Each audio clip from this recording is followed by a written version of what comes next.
Hi, I'm Jamie. And I'm Sonia. And today we are going to do a book review on New Moon. We've already done a book review on Twilight, so it was very lengthy. We talked a lot about the characters, what we loved about the story. So we're going to try and keep this one at least down to 15 minutes. So we're going to really speed through some stuff.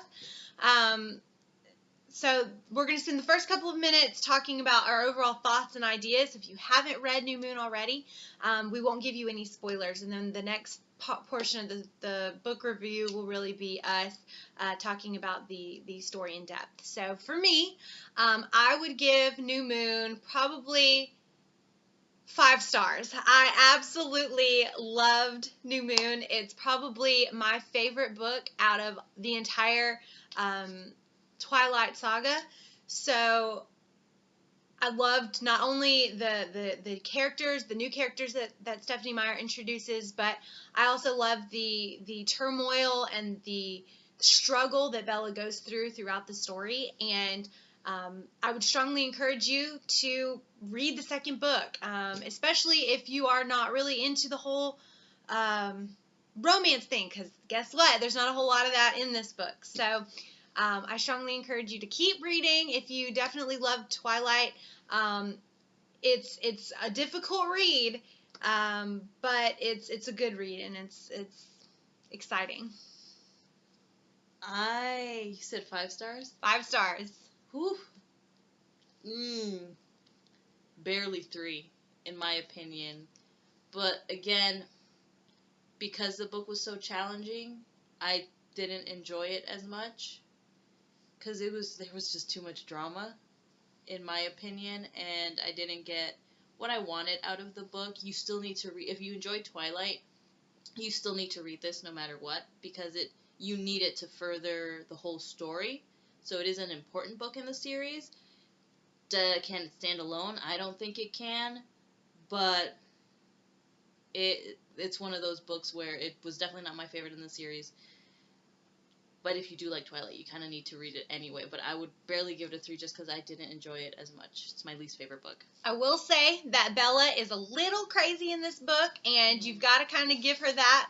There are some things that happen in this story that take you off guard, and the thing that I loved about it is that it will keep you on your toes. You're constantly looking around the next corner, what's going to happen, where's this going? You have no idea where the author is taking you. So it's great in that sense that you can't really see where the story is going to lead, and it really does keep moving throughout the entire book, and I ended up loving it.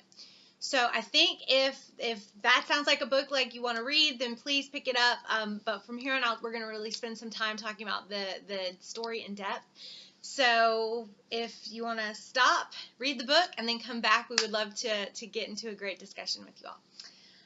So for me, I want to definitely say that Bella goes crazy.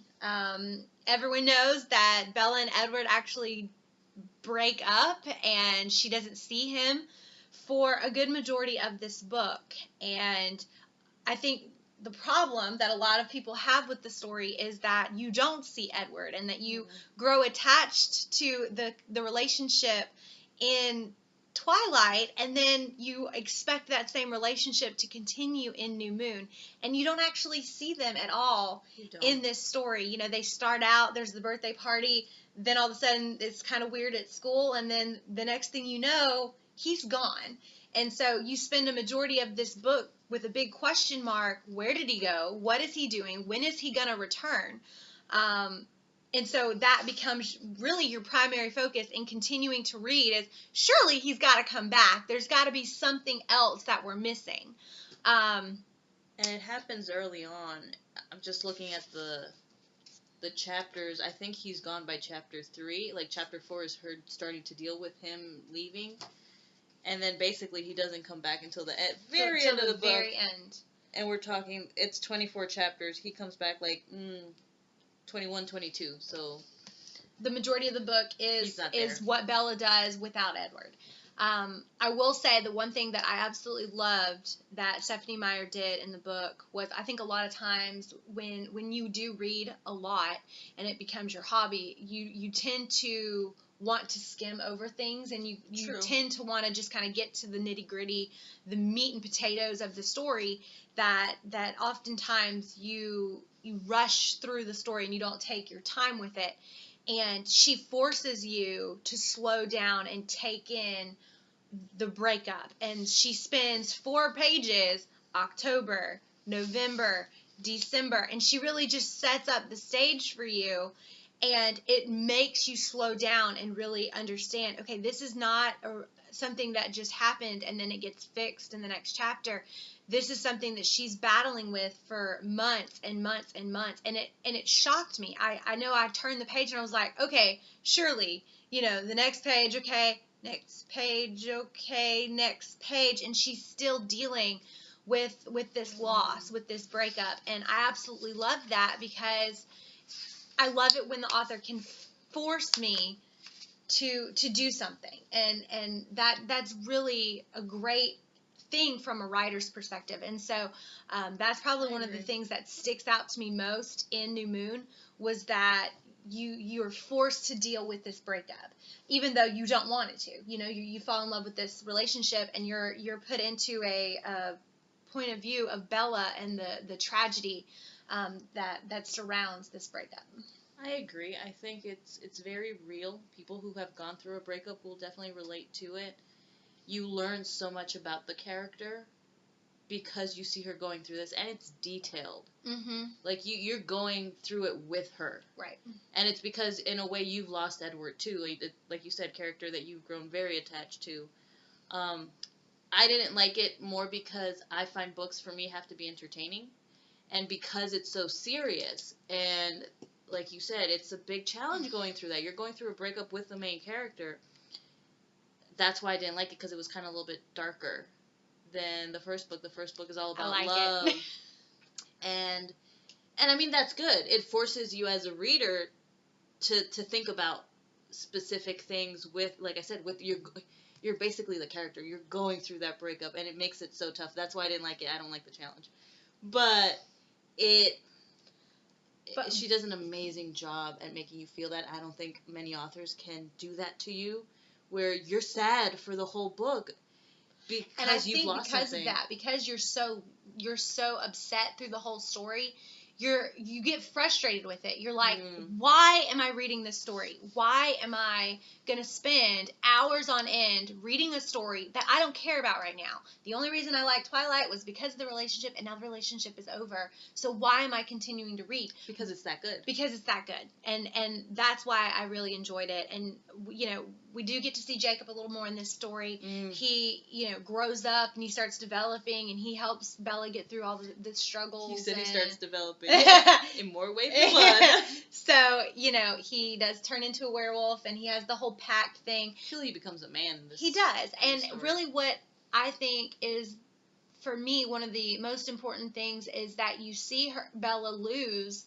Edward, but then you also see her battle with losing Jacob as well to the pack and everything. And so she's really dealing with loss in this book. And anyone who's ever dealt with losing someone or tragedy or anything like that, you are really going to be able to identify with that physical pain.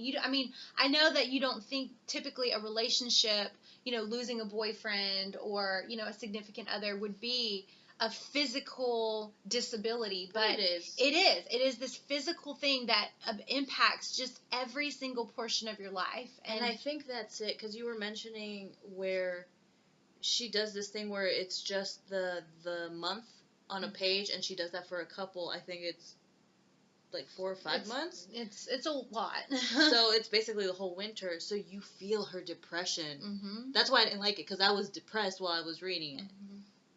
But you feel that pain, and anybody who has gone through that type of loss, you can relate to that. Right. Because it's exactly that. Like you said, it's not just emotional. You're physically affected by the loss. And I don't feel like it went as fast. I mean, this might be just my opinion, but as I was reading Twilight, I really felt like there was so much being thrown at me, and there were so many new things that were happening, and I feel like Bella doesn't really want to interact with the world, and so there's not a whole lot of new stuff that happens in the story. Yes, she, ends up riding motorcycles, and yes, she ends up jumping off bridges and hanging out with Jacob, but that kind of becomes the day in, day out regular thing. And, occasionally they may have like some really in-depth conversations, and they do talk about the Quileutes and all of the legends behind them and all of that. And so, there are little things that keep you interested, but because your focus is still on Edward, he's not in there, and so you're kind of just glossing over all of this information that's being given, and you're really just looking at when is he going to return, because she's in so much pain. You're like, he's got to come back, and if he doesn't, then I don't want to keep reading. And for me, and this is just me, but when I read the story, I wanted to see Edward so badly that when she's in the garden, that used to be, her and Edward's spot in the meadow, this is where the first time she actually sees the wolves. And, they think they're bears, and she's like, they are not bears. Like, they are huge wolves. And there were 5 of them in the story, and I wanted to see the Cullens so badly that in my head I'm like, maybe they're vampires that can change into wolves, and that's Edward checking in on her, and I'm just thinking, how in the world is she going to tie Edward back into the story? And so that was my problem. It was like, I think I was wanting to see him so badly that I was creating a story all on my own to try and fit the mold that I wanted to see. And because she breaks that mold and forces me to deal with what is actually happening, I loved that, because it's something completely different. Many authors won't do that. They won't break that mold. They'll write what the reader wants to read. And so because it forces us to stick with it and really understand the characters, and life is like that, your life isn't going to be a story you're going to want to always read about, and you're going to be forced to deal with situations that come up that you never thought you were going to be in. And so the fact that Stephanie Meyer does that for an entire book, not even just for a couple of chapters, really just inspires me, and that's why it has to be my favorite. I agree, but again, it's kind of like with movies. If I'm reading a book, it's to escape my own life, so I don't want to feel something that is so real. Again, not many authors can do that, but that's why I didn't like it, because it was so real. The good thing about it is she doesn't push the limit. Like, she starts that where she breaks you, kind of takes away Edward, but she'll bring him back at the end. Mm-hmm. So yes, you have to go through a whole book, and it is a lengthy book, but you kind of, at the end, you're like, okay, he's back. He's back. We're like, good. You can breathe. We're good. And I like that, because I'm like, okay, I'll read your 3rd book because he's back, and I want to see how they fix this now. Right. So even though you kind of have to endure it for a little bit, it is painful. Not painful in the book itself, like, because it's an amazing book, but you have to go through that emotion. The author forces you to. But at the end, it's okay. It'll be okay, and I think that's why I kept reading the books. Had he not come back at the end of this book, this book alone shows the development of Bella. The fact that she starts out and she's just head over heels in love for this man and gives her heart, fully over to him. And then you see the breakdown of that character and how she has to, she falls to pieces basically. And then she's forced by her father to put those pieces back together just to hold on to the one place that they've ever met, so that he doesn't send her back to Arizona. But so she's building the pieces together as best as she can.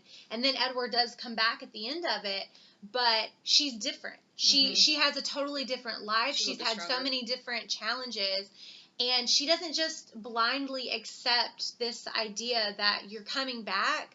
I don't believe you. Like, she thinks she's in a dream for a very long time, and then when she finally is convinced that he's here, she's like, how do I know you're not going to leave me again? And so then she starts questioning it and is like, can you be trusted? She's not going to blindly give over her heart like she was, in the previous book, because he broke it. And so now he has to do everything he can to build that relationship back together. And what I love about it is that, before she just accepted his word and I love you and I want to be with you. Okay, well, that's good enough. Well, now that's not good enough.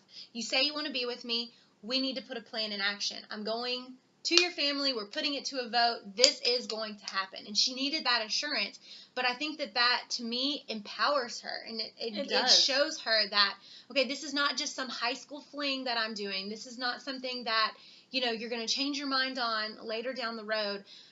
You need to make your decision. This is something that needs to happen, and I'm going to make sure that it does. If you think that we should be together, then this is going to be forever. This is going to be the end-all, be-all, and I am going to make sure that I have assurances. And so I feel like you see her become a grown-up. You see her take her life experiences and use those to help inform and make better decisions in the future. So I think for me, this book is really defining Bella, and not only her relationship with Edward, but with Jacob, as well as her father. I mean, she has to stand up to her dad when, she's like, oh, I gotta go to Italy.